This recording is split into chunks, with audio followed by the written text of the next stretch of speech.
Hello there, welcome to Chair Pilates. And before I start, I thought I would just flag up what we'll be needing. So a chair, or if you've got one of those things like a Fitball, well, a Fitball, you could use that instead. You could sit on a Fitball. A couple of mats for some lying down work, and a couple of I've got some thin headrests there which are good for getting the right height for you. Tennis ball for putting on your tummy and checking how well balanced you are. And I'm going to use a couple of little hand weights. So some of you haven't used hand weights before. Not essential, you can do the exercises without the hand weights, but it just makes the arm exercises a little bit more intense for you. So, hand weights for later, and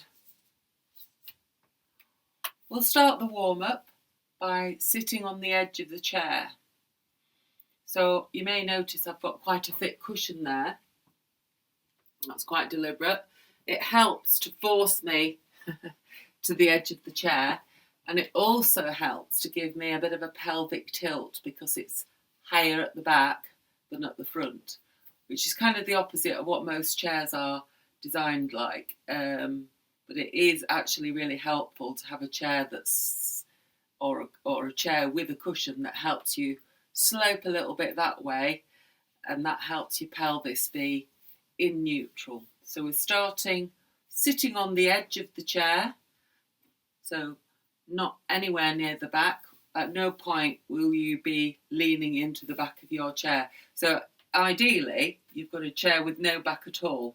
That would be perfect. So sitting up tall and straight, we'll start by working on shoulders. So let's do some shoulder shrugs. So my arms are relaxed, so they're just kind of doing whatever. If you find it quite hard to relax and you feel as though your hands ought to be somewhere, you could try putting your hands there, but still concentrate on the shoulders. Shoulders moving, and then pull the shoulders away from the ears. Now, at this point, you could circle the elbows, but I want you to keep the shoulders down. Lovely.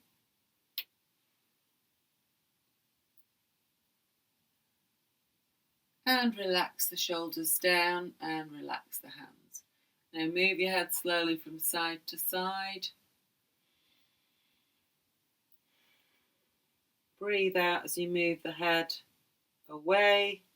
Breathe in, back to centre. Breathe out away. Breathe back to centre. All the while sitting tall through the top of your head.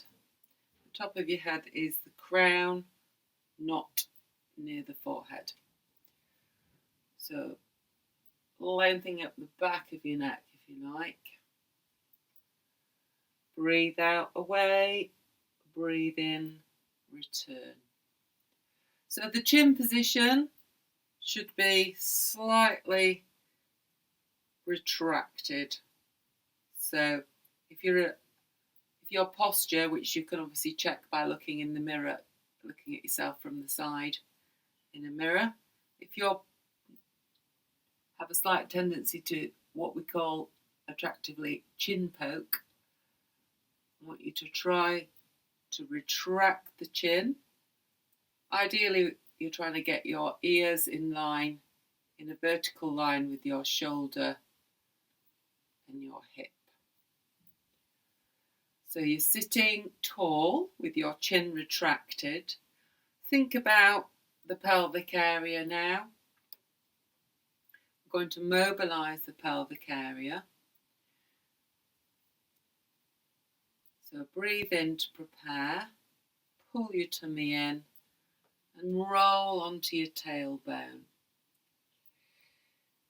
So when I say roll, I'm talking about a sort of rounded position that you end up in when you tuck your tailbone under and roll onto it.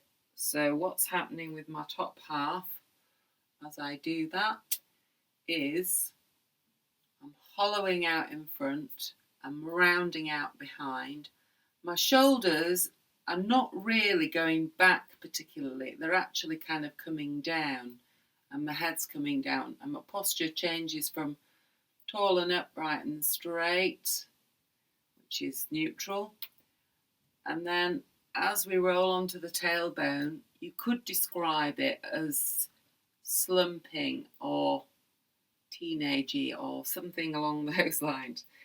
So it's a more rounded position, and then we come back and straighten up on the in-breath. Try to avoid leaning back. Okay, it's definitely not that. So if you've got a mirror, you can have a little check on your position. We want to be rolling onto the tailbone, hollowing out in front. And when you come back, I want you to feel your stomach working and keep that roundedness. And then once your shoulders are right back over your hips, then straighten up and breathe in. So we are a little bit rolling back, but definitely not leaning back. And back to neutral. Pause to breathe in there. Think about the rib cage expanding. Try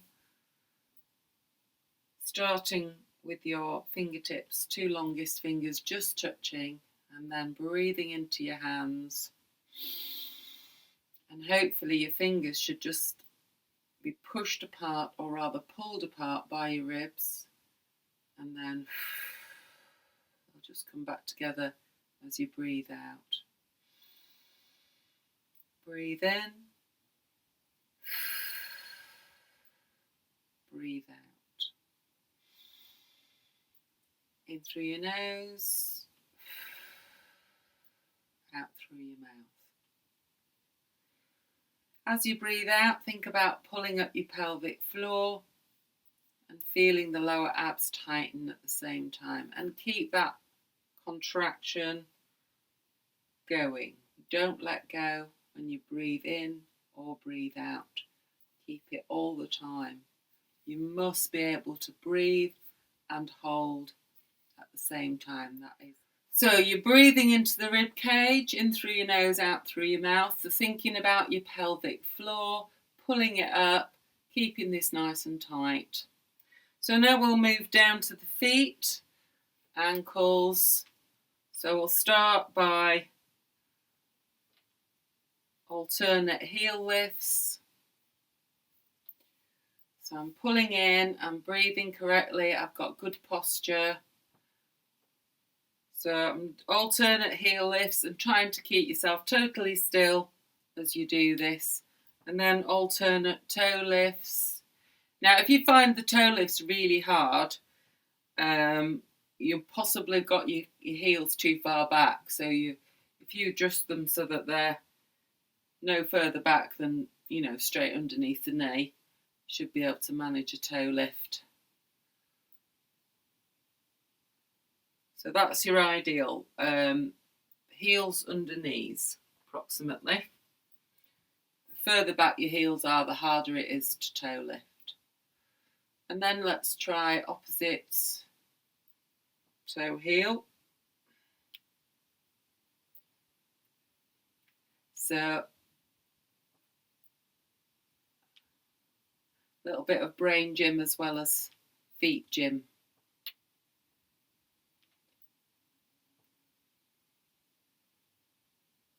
Okay, good.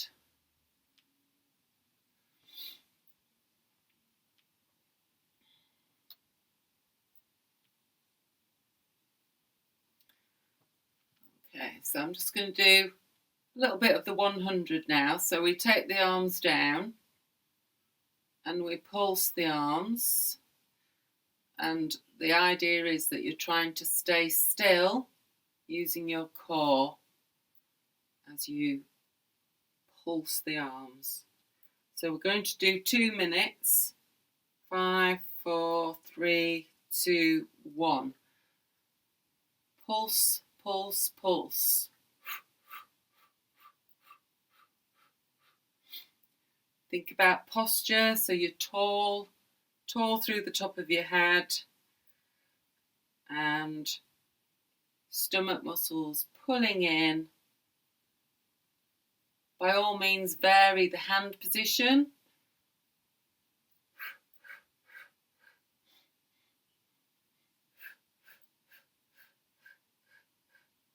Don't forget to keep breathing. I'm using staccato breathing or jogging style breathing.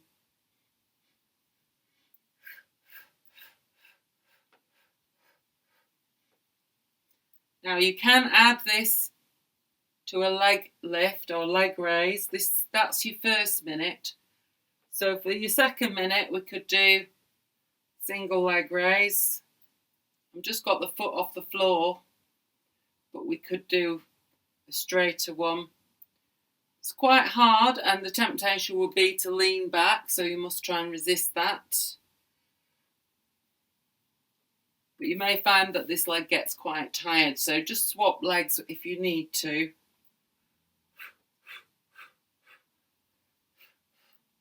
So if you haven't swapped already, swap now.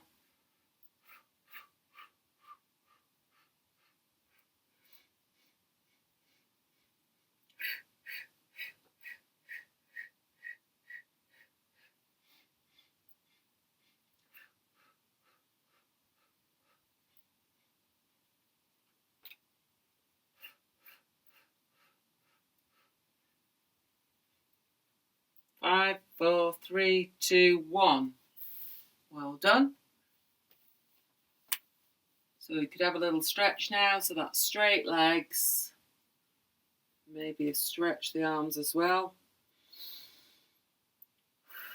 So we're getting a little bit of a stretch up the front here. And then bring your arms back down. Want to do a little bit of a twist. So sitting up tall and straight, retract the chin, and then place your thumbs on your chest and the other 2 fingers either side of your chin. Keep your shoulders down and your elbows relaxed. Breathe in to prepare, pull in your tummy, twist away from the centre, breathing out. Breathe in as you twist back to the centre.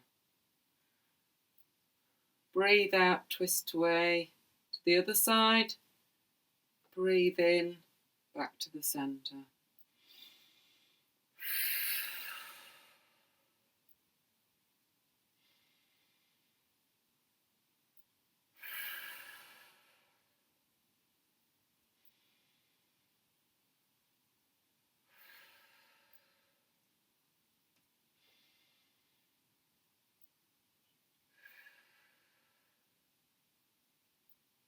So the idea is you're moving your rib cage, but not your head or your shoulders.